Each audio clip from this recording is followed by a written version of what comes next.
Unajua bana, kuna kitu nataka ni kiseme leo.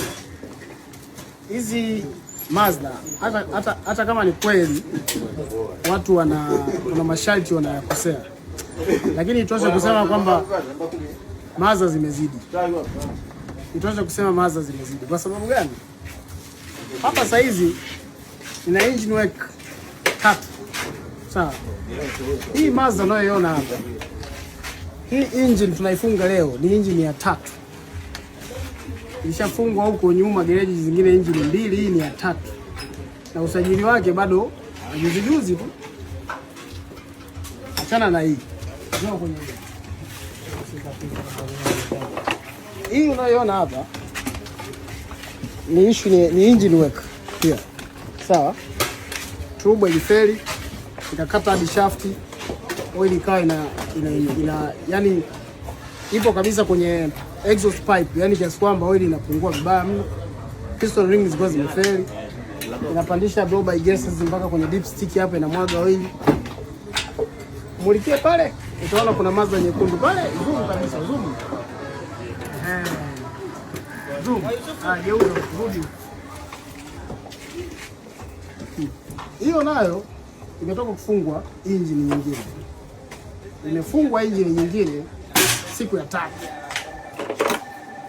Hiyo engine nayo saizi inataka overhaul.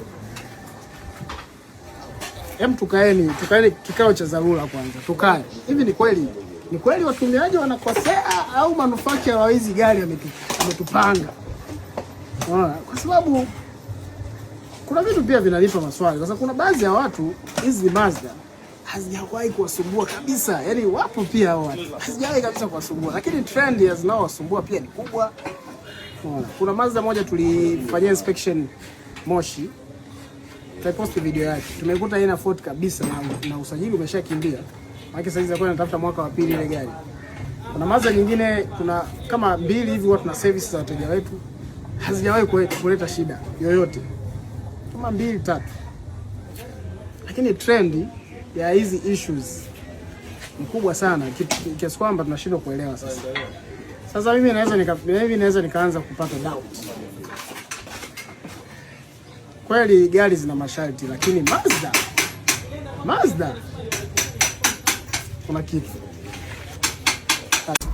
Katika safari yetu ambayo tumefanya, hii ndio safari ya mwisho ambayo hapo tunarudi Dar, tumekuja Moshi.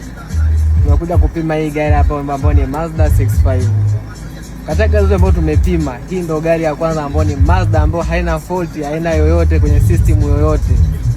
Lakini yote hayo ni kwamba mwenye gari mwenyewe mtunzaji anazingatia service, na pia safari zake sio za karibu, kwa sababu Mazda haitaki safari za kwenda sokoni na kurudi. Mazda inataka safari ili iwe sawa, inabidi gari yako ifanyie service ya kutosha, na sisi ndio mabingwa hiyo vitu. Na kabisa sana moto gari.